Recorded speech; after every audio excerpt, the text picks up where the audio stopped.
Hi everyone, welcome to learn English everyday YouTube channel. இங்கிலீஷ்ல 26 எழுத்துக்கள் தான் இருக்கு. ஆனா என்னால இங்கிலீஷ் வாசிக்கிறது ரொம்பவே கஷ்டமா இருக்கு அப்படின்னு நினைக்கக்கூடியவங்களா நீங்க.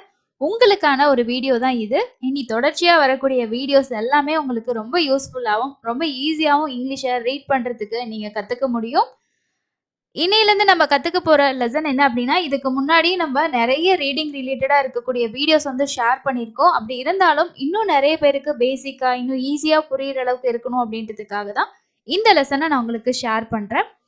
இங்கிலீஷ் அப்படின்றது ஏன் நமக்கு ரீட் பண்றது ரொம்ப கஷ்டமா இருக்கு? தமிழ்ல இருக்க எழுத்துக்கள விட ஆங்கிலத்துல எழுத்துக்களோட எண்ணிக்கை ரொம்ப கம்மியா தானே இருக்கு. அப்படி இருந்தாலும் என்னால வாசிக்கிறது ரொம்ப கஷ்டமா இருக்கு. அது ஏன் அப்படின்னா, தமிழ்ல இருக்கக்கூடிய எழுத்துக்கள் என்ன அப்படின்னா, எழுத்துக்களுக்கும் எழுத்துக்களோட உச்சரிப்பும் சேமா இருக்கும். இப்போ ஃபார் எக்ஸாம்பிள் வந்து நம்ம கா அப்படின்னா, எழுத்தோட பேரும் கா தான். அதோட உச்சரிப்பும் கா தான். அதனால நம்மளால ஈஸியா வந்து படிச்சிட முடியும். ஆனா இங்கிலீஷ்ல அப்படி கிடையாது. நம்ம எழுத்தோட பேரும், அதோட உச்சரிப்பும் நமக்கு வேறுபடுது. அப்போ நீங்க ஈஸியா ரீட் பண்ணணும் அப்படின்னா, வாசிக்கணும் அப்படின்னா, நீங்க என்ன கத்துக்கணும்? நீங்க சிம்பிளா இங்கிலீஷ்ல இருக்கக்கூடிய எழுத்துக்களோட உச்சரிப்பு கத்துக்கணும். இதுல இருக்க நமக்கு ஒரு பெனிஃபிட் என்ன அப்படின்னா, இப்போ இங்கிலீஷ்ல இருக்கக்கூடிய எழுத்துக்கள் இருக்கு இல்லையா? அதோட உச்சரிப்புகள் தமிழ்ல இருக்கக்கூடிய எழுத்துக்களோட உச்சரிப்புக்கு நிறைய எழுத்துக்களோட உச்சரிப்பு அதுல வரும். ஸோ அப்ப நமக்கு தமிழ் எழுத்துக்கள் தெரிஞ்சது அப்படின்னா, ஓரளவுக்கு நம்மளால இங்கிலீஷ ரீட் பண்றதுக்கு கத்துக்க முடியும். ஸோ ஒவ்வொரு எழுத்துக்கள், தமிழ் எழுத்துக்களை வச்சு இனி வரக்கூடிய லெசன்ஸ் எல்லாமே உங்களுக்கு ரீடிங் ஃபுல்லா உங்களுக்கு வந்து ஈஸியா கத்துக்கிற மாதிரி இருக்கும். அதனால இங்கிலீஷ் வந்து என்னால படிக்க முடியல அப்படின்னு நீங்க யோசிக்காதீங்க. ரொம்ப ரொம்ப எளிமையா, ஈஸியா நம்மளால கத்துக்க முடியும். ஸோ அதுக்கு நீங்க நம்ம சேனல மறக்காம சப்ஸ்கிரைப் பண்ணி வச்சுக்கோங்க. அண்ட் நீங்க பார்க்குற வீடியோ யூஸ்ஃபுல்லா இருந்துச்சுன்னா, கண்டிப்பா ஒரு லைக்கும் அப்டேட் பண்ணுங்க. இப்போ ஃபர்ஸ்ட் வீடியோ அப்படின்றனால எப்பவும் போல இன்ட்ரோ வந்து பார்த்துடலாம். பேசிக்கா நம்ம தெரிஞ்சுக்க வேண்டிய விஷயம், இங்கிலீஷ் ரீடிங்குள்ள போறதுக்கு முன்னாடி, இங்கிலீஷ்ல எத்தனை எழுத்துக்கள் இருக்கு? அதுல எத்தனை உயிரெழுத்துக்கள், எத்தனை மெய்யெழுத்துக்கள்? ஏன்னா தமிழ்லயும் நம்ம உயிரெழுத்து, மெய்யெழுத்து அப்படின்னு படிச்சிருப்போம். அதே மாதிரி தான் இங்கிலீஷ்லயும். இங்கிலீஷ்ல எல்லாருக்கும் தெரியும் மொத்தமா 26 எழுத்துக்கள் வந்து இருக்கு. ஓகே. ஸோ அத வந்து நம்ம 2ஆ பிரிக்கிறோம். ஒண்ணு வந்து உயிரெழுத்து, இன்னொன்னு வந்து மெய்யெழுத்து. உயிரெழுத்து அப்படின்றத இங்கிலீஷ்ல நாம எப்படி சொல்லுவோம்? வவல்ஸ். வவல்ஸ் அப்படின்னு சொல்லணும். ஓகே. இங்கிலீஷ்ல இருக்கக்கூடிய உயிரெழுத்துக்களோட பேரு வவல்ஸ். மொத்தமா எத்தனை வவல்ஸ் இருக்கு? 5. 26 எழுத்துக்கள்ல 5 உயிரெழுத்துக்கள் இருக்கு. ஓகே. இதோட நீங்க அடிஷனலா ஒரு விஷயத்தை ஞாபகம் வச்சுக்கோங்க. 5 உயிரெழுத்துக்கள் தான். ஆனா வந்து வை அப்படிங்கிற ஒரு எழுத்து வந்து உயிரெழுத்தாவும் நமக்கு உச்சரிப்பு கொடுக்கும், மெய்யெழுத்தாவும் உச்சரிப்பு கொடுக்கும். ஸோ அதை மட்டும் நீங்க ஞாபகம் வச்சுக்கோங்க. அப்போ என்னென்ன உயிரெழுத்துக்கள் இருக்கு? ஏ, இ, ஐ, ஓ, யு. மொத்தமா 5 உயிரெழுத்துக்கள். ஓகே. இதை நீங்க ஞாபகம் வச்சுக்கணும். இது எல்லாமே நமக்கு ரொம்ப முக்கியம் ரீடிங்ல. அதே மாதிரி எழுதுறதுக்கும் ரொம்ப ரொம்ப முக்கியம். அடுத்தது கான்சனன்ஸ் அப்படின்னு சொல்றது மெய்யெழுத்துக்கள். மெய்யெழுத்துக்கள் அப்படின்றத இங்கிலீஷ்ல கான்சனன்ஸ் கான்சனன்ஸ் அப்படின்னு சொல்லணும். ஸோ மொத்தமா எத்தனை கான்சனன்ஸ் இருக்கு? 21 கான்சனன்ட் இருக்கு. இப்போ 26ல 5 எழுத்துக்கள் உயிரெழுத்தா போயிடுச்சுன்னா பேலன்ஸ் இருக்கிறது எல்லாமே மெய்யெழுத்துக்கள் தான்.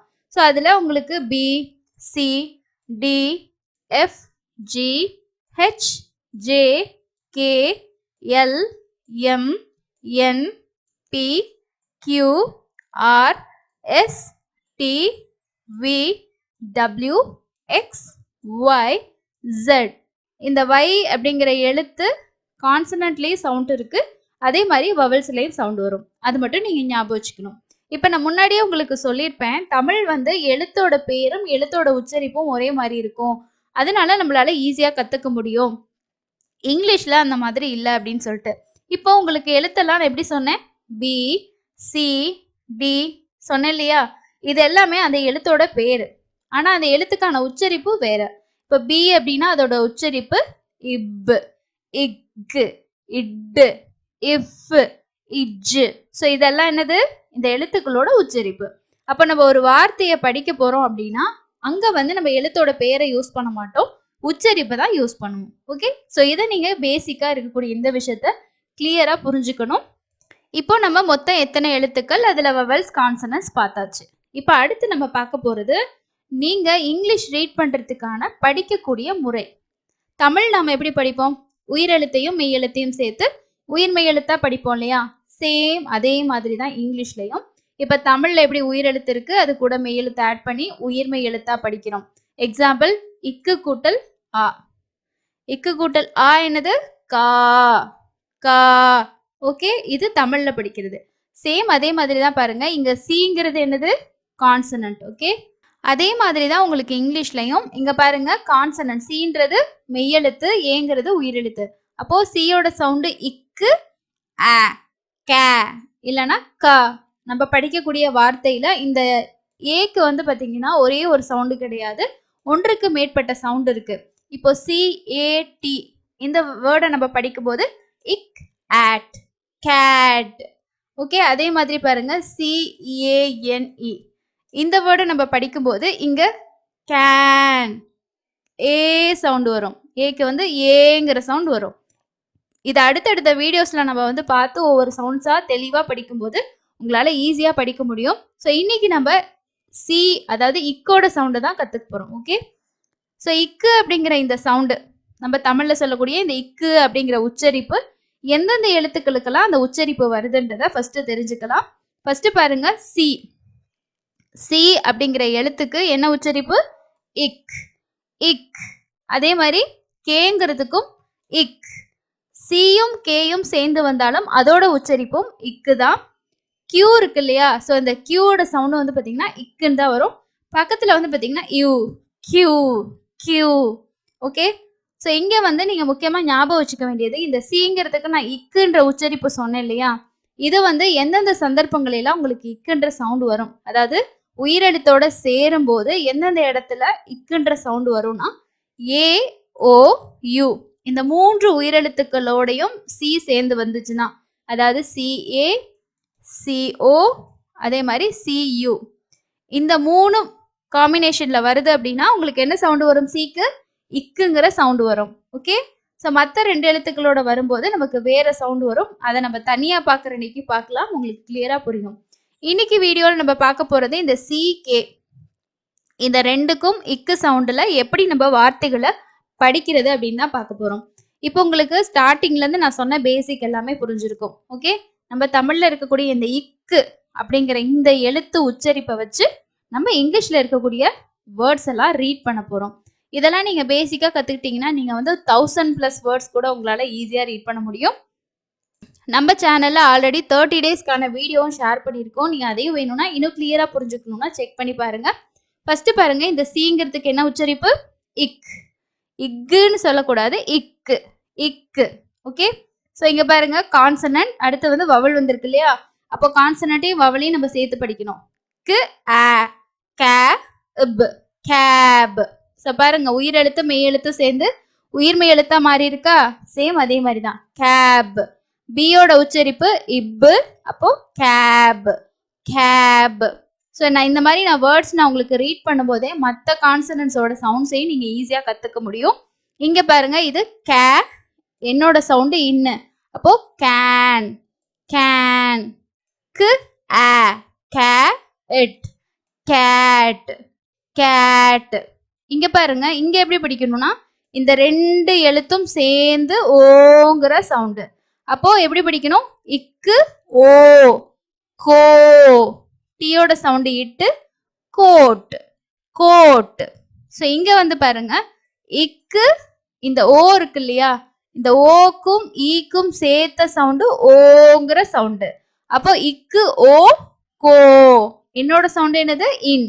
அப்போ எப்படி படிக்கணும்? கோன், கோன்.